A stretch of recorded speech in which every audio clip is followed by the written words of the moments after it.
Lyeford is a small rural town located in West Virginia. Established in 1717 by William Lyeford, the town was never large nor wealthy, and sustained itself primarily on the fishing business situated at Lyeford Lake. The town was, and remains today, an unincorporated community, several miles from any other town. The town is surrounded by dense Virginia pine forest, and is noted for its isolated location and closeted community. The most recent census conducted in the area in 1990 indicated that the population was around 700 people, 37.7% of which were below the poverty line. Lyeford is infamous for its dark history and supposed curse. The town was struck with frequent tragedy from its earliest days, when a local man known as Mad Jack massacred 13 townsfolk, wearing a dog's mask as a face. He was never caught, after escaping into the surrounding woods. A small factory and oil drill built in Lyeford in the 1930s burned to the ground in 1940. Smog and ground chemicals produced by the factory killed off much of the surrounding forest, poisoned the water, and all but destroyed the fish life, devastating the Lyeford economy. And by the early 1900s, the town had already slumped into depression and became largely forgotten, even becoming unintentionally excluded from American maps. The land that Lyeford was built on was never a long-term habitat for any Indian tribes. The dense forest was sometimes used for hunting, but this practice was only in the most desperate of times. Water from the lake was to not be consumed, according to native lore, due to the water spirits inhabiting the flooded cave system beneath the lake. Why the area of the land was so reversed is an enigma, as it offered fertile ground, food, and water. When speaking to local Indian tribes, William Lyeford was told that the area was perceived as a circular shape across the land. Years earlier, it appeared, a circle around the circumference of a cursed place that had been etched into the earth by another tribe. The etched circle remains visible today. Within the circle were the lake, a large expanse of forest, a stretch of marshland east of the lake, and a burned-out clearing in the woods. The forest itself had a name, translated by Lyeford as the Trinity Woods, but no explanation was offered as to how it got its name. Furthermore, nothing else within the circle was given a name by the local peoples. The burned-out clearing, in which no living plant had ever grown through the blackened soil, was to be the place of an important, grim event in Lyeford's history. In 1718, the construction of William Lyeford's home was completed, after several unfortunate accidents resulted in the death of 2 builders. At the time, it was the largest home in the town. It was a place avoided by the locals due to the tragic case of William's youngest daughter, Lily, age 13, who went missing in the Trinity Woods for almost a month. She was found in the clearing, severely bruised and covered in blood. With much difficulty, could she speak at all to the young man who came across her by chance.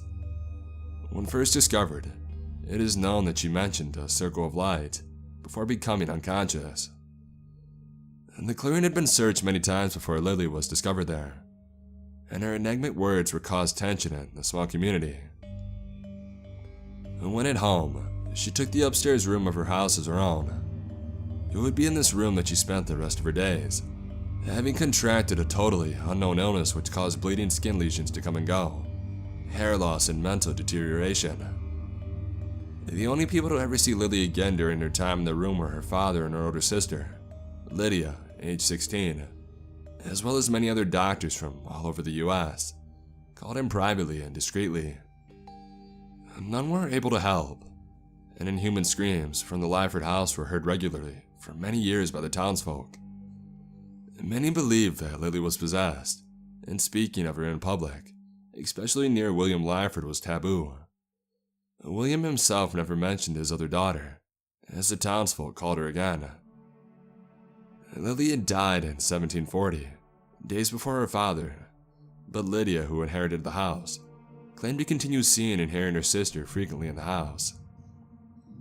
Sometimes she would walk past that horrible room and glimpse Lily's grotesque, bald face staring up at her from the supposedly empty bed. She refused to enter the room by herself, and guests who did always reported feeling a presence in the room. The ghost of Lily Lyeford eventually became too much for Lydia, and after less than a year alone, she refused to enter the house. She eventually left Lyeford altogether with her husband, years later. From then on, the house remained empty, yet the screaming from the upstairs room carried on, almost every night. In 1780, Lyeford became the setting of the Mad Jack murders. Mad Jack had arrived in Lyeford 2 decades previously, with his mother, father, and her younger brother. The family name is not known. The family kept to themselves in a small house by the Trinity Woods, quite far from the rest of town.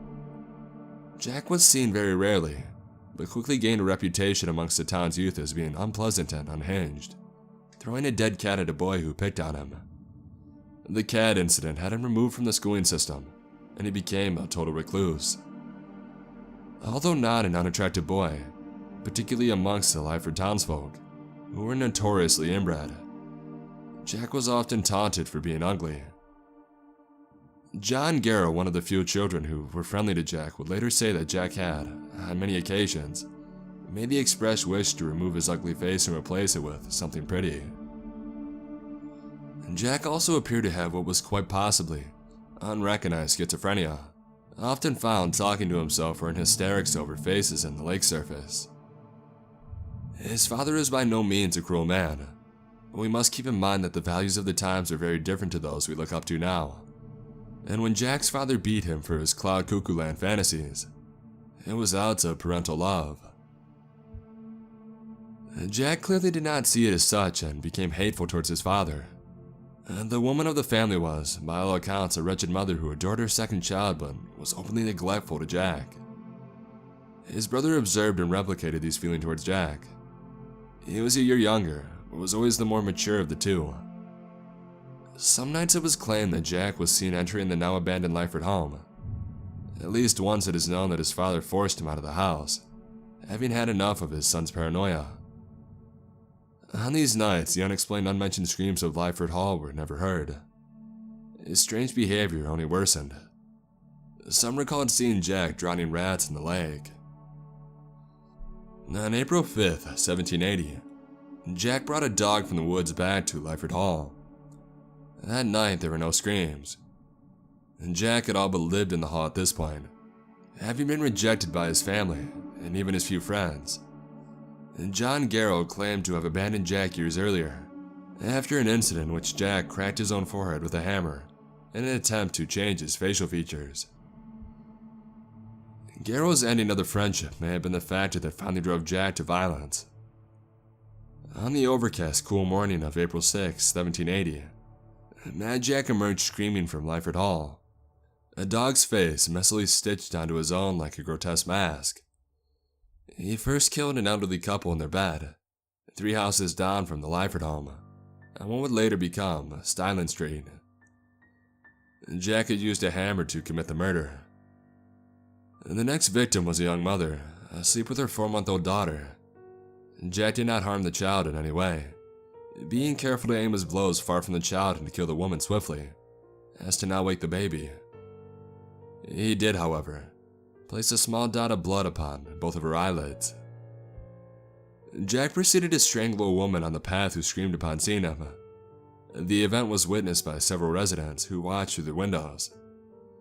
It was claimed that at this point he began to bark like a dog, before storming into the nearest home and stabbing Mr. and Mrs. Mons, as well as the 3 guests hiding in their upstairs room. All 5 had died of their injuries. And by this time, the Lyeford police force, a small group of unpaid, had entered the Mons house and were advancing upon Jack. In panic, he flung himself from the window and hit the ground beyond the house on his right leg. The bone was seen to tear Jack's skin as it snapped, but Jack was claimed to make no sign that he was in pain, and, still barking, he sped away from the Mons house, his right leg twisting and slipping with every step.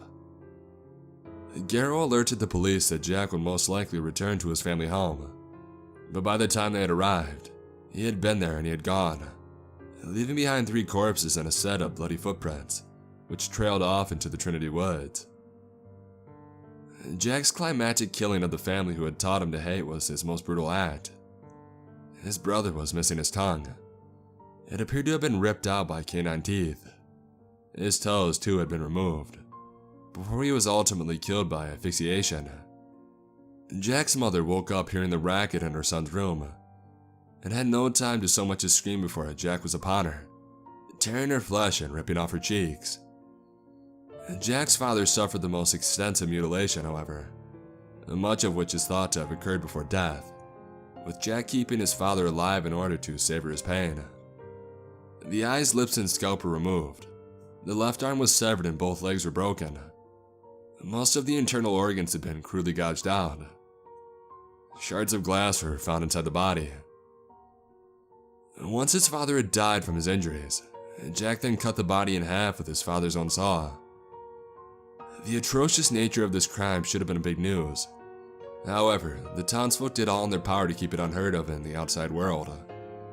Regardless though, word spread of Mad Jack throughout Virginia and Ohio, until it had spread in one form or another all throughout the United States. For weeks, people kept their doors locked and their windows shut tight. The people at Lyeford were given no time to recover. The screaming from Lyeford Hall returned as usual every night after Jack's disappearance, lasting several minutes every midnight. The family home was burned down, but Lyeford Hall remained. Inside, in the upstairs room, a bizarre shrine was discovered, with incomprehensible writing on the walls and the dog's body laying in the bed. Chunks of flesh had been torn from the bone, seemingly by human teeth. It was dressed in a bride's gown and had a long, deep scar on its side, within which was an enveloped letter. I have seen them. They live so sadly beneath you. Their pure glow in the murk is at once beautiful and terrifying to behold, like a dying angel. They begged Jack not to do this. Have you seen the eye in the woods? It is the reason you can never leave. Jack can leave. The eye has let Jack leave. And we blame this thing, but pity its beauty. I must leave now. The children in the lake want to speak with me now. I think I shall return for them someday. What became of Jack after his escape is unknown. No clue of his whereabouts were ever discovered. No torn hair tangled in a low tree branch. To anybody who stumbled into Lyeford unknowingly, it would be as though Jack's bloody touch had never graced the place at all. In 1838, following a severe earthquake, oil bled from the cracked earth beneath Lyeford. A wealthy New Yorker invested a considerable sum in setting up an oil drill in Lyeford. This was seen by the town's poverty-stricken population as the town's brightest hour in years, and many became involved in the project. The employment rates rose vastly, and for some time Lyeford seemed to be reaching prosperous days. The town's happiness was, of course, nothing but temporary. On the frostbitten morning of January 6, 1840, the oil pocket beneath Lyeford was mysteriously ignited. The drill bursted into a tower of flames which could be seen for miles, destroying several residences. Of the locals who had attempted to control the flames, 15 were killed. John Garrow, former friend of the infamous Mad Jack Killer, died as he tried to save a young boy from the inferno. He was 79. The boy was 7, and he also perished. The fire had lasted 3 days until a torrential downpour diminished it, leaving behind only ash, and the drill, a skeletal form standing alone amongst blackened trees. It stands there to this day. During the economic downfall following the fire, the people of Lyeford naturally sought some kind of rationalization for the chaotic, terrible thing that had happened. So it was that a building in the center of the town was repaired, and it became a church. Religion had never been prominent in Lyeford before, but following the disaster, little else could comfort the small Christian community. It is interesting to note that, according to local lore, it was by sheer coincidence the same day the church was erected that a young, smiling priest, Henry Wilde, wandered down the road and into town. Henry Wilde identified himself to the congregation as a new priest from New Jersey, who had heard all about the church and wanted to be a part of it. Some wondered how he had heard it all about the church, but most were delighted to have a real priest leading them. At first, the town stuck to its traditionally Christian ways, but some of Henry's more unorthodox teachings became much talked about. Henry, for example, insisted at times that, as the spiritual leader of the town, he had the right to take money from the community at will and place it into personal projects, which he assured them would benefit Lyeford as a whole. Aside from this, he was known as a kind and softly spoken man.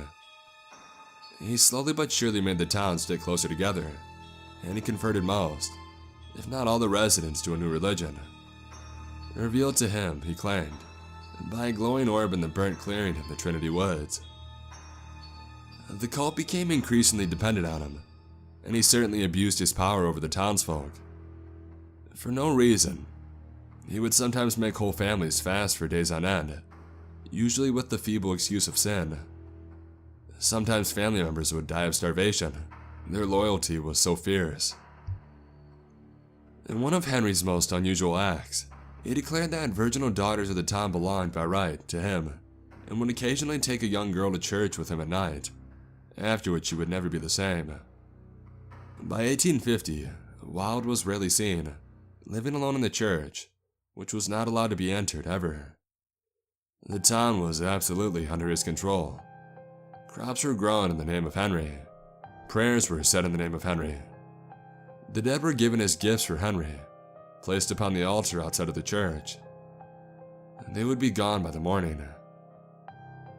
However, the full horrible extent of Wilde's influence was not known until 1861, when a young Susan Moth received a letter from a friend, informing her of a most unpleasant incident in Lyeford. She was called into Lyeford to investigate a fellow hiker's claim that, after staying a night at Lyeford Motel with a friend, the two were assaulted by people unknown, dragged out of their beds and taken into the Trinity Woods clearing, where his friend was shot dead. He managed to escape and alert the authorities. Moth was intrigued by the case and chose to stay in the motel herself. She continued reaching dead end after dead end. The townsfolk would not speak up. The motel claimed to have no record of a second guest. No matter how much she pursued the matter, she was not allowed entrance into the abandoned church. On her 7th night at the motel, Moth was gagged and tied up, and then dragged into the town center by people wearing what appeared to be dogs' faces. She was, however, a physically strong woman, and was able to free her legs and run from her assailants, who followed close behind, screaming incoherently at her. She ran for Lyeford Hall and slammed the door, where the dog-faced men howled at her from outside, but did not dare to enter themselves. She ripped open her arm restraints from the broken window pane and armed herself with a knife from the kitchen. She entered the upstairs bedroom, although two conflicting accounts were given by Miss Moth as to what occurred in the room. In her memoirs and early interviews that she had given on the subject, Moth claimed to have leapt from the window and onto the veranda roof a short way below, spending no prolonged period in the room.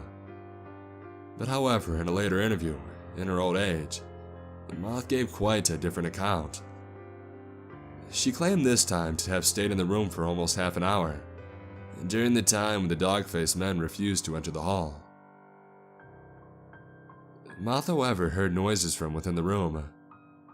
Downstairs, she registered a noise that she believed to be footsteps, and was surprised when the door was flung open by what she described as a hideously pale, gruesome old woman whose eyes and mouth were nothing but black, screaming holes. In fright, rather than by choice, Moth scrambled backwards and found herself crashing through the window. The reason behind Moth's change of story is unknown. The second version is often considered unlikely, and a symptom of Moth's old age corrupting her memory of the event. Some, however, consider the second version of events to be, in fact, more realistic. Moth had indeed remained within the room for at least half an hour. The men in dog masks were upon her immediately, but in self-defense, Moth slashed the throat of one and swiped wildly at the others in an effort to scare them off. They simply did not move, however, and they stared at her. And then they picked up the dying man who was still gurgling as he was taken away, and they left. It was at this point the young agent discovered that the church's doors had been opened, very slightly, presumably by the same men who had attacked her. Moth entered the church, and very nearly fainted in shock upon entering. Moth wrote that Henry Wilde's home in the church was a place smelling of death. The limbs in all stages of decay and flesh long ago rotted and made a grotesque cocoon around the walls, behind which were innumerable bones. Some animals, but mostly human. I caught sight of too many skulls to name. How many of these belonged to the travelers? Men and women who had simply stumbled upon this terrible place and paid for it with their lives. I caught a glimpse of at least one, of an infant skeleton, unmistakable and sickening. The people of the town, so warped in their obsession with the Almighty, all hating Henry, had sacrificed even a child to him. He had eaten children. It took some time for Moth to see Henry himself, and when she did, she was at first unsure if what she was witnessing was even a human. Henry had finally grown into the beast he was always inside. His sense had heaved up within his flesh and turned him into something that I dare say was far beyond human proportions. I stood at first shocked, unable to convince myself that the beast in the church could have ever been human. The limbs were impossibly long and outstretched like a pale, hairless spider. The body was hunched over and skeletally thin. The face, God, the face. The eyes, inky black and always open. The nose long gone, tearing a hole into the lip through which more and more of the unending fangs tore out of the black gum. The lower jaw hung on its sockets, and out of it, tongue poured out, twitching and wet. It was more horrible to realize that yes, that this thing was indeed human, at least once, than it would have been to simply know of it as a demon from hell. He let out a monstrous groan and he heaved towards me, his hideous smell of decay filling my lungs as he came upon me. With an intent so evil I, at first, was paralyzed. With surprising strength he pinned me down, one hand pushing down in my chest, the other leaving a wet print upon my face. I was in no doubt of my impending death, but I vowed to myself that, if I were to die, I should take with me to hell this monstrosity. Fumbling in my pocket for my pen, I struck the thing in the eye, causing him to scream in pain and recoil, clawing at his face. I tore myself off the ground and sprinted into the wall, fitting myself between three fresh bodies, and standing there, limp as though if I were one of them. Henry seemed to follow my scent, his nostril holes widening and contracting as he sucked in long, wheezing breaths. The pen still lodged deep within his dripping eye. I knew that he would find me. In a bizarre moment of clarity, nothing short of a miracle, I felt on my fingertips the oil that coated the walls, trickling slowly down every corpse and every dead face. The organic oil seeping off the walls, rolling down them like sweat on some foul skin. Making a conscious effort to make as little movement as possible, I retrieved from my jacket pocket a single match I had taken from the pack they gave me at the hotel. Just before Henry could come across my hiding spot, I struck the match against the wall behind me and simultaneously ignited the whole thing. The fire burst to life and spread faster than I could have anticipated, and the back of my jacket caught fire. I sprung out, and Henry, hissing madly, attacked. Wasting no time, I whipped off my jacket and I flung it at him. He himself was shiny with the liquid on his flesh, and the fire enveloped him fast. Henry screeched as the flame spread up his limbs, until his writhing body was all but consumed in smoke and flame. With much difficulty and immense luck, I managed to escape the fire myself. The entire church was burned to ashes. The cult was brought down and 17 people were found guilty of murder, although Moth insisted that the whole town was a part of the cult. She never spoke out as her efforts put her in much higher respect. In her memoirs, which primarily discuss the Lyeford incident, allowed her to retire wealthy, if not at peace.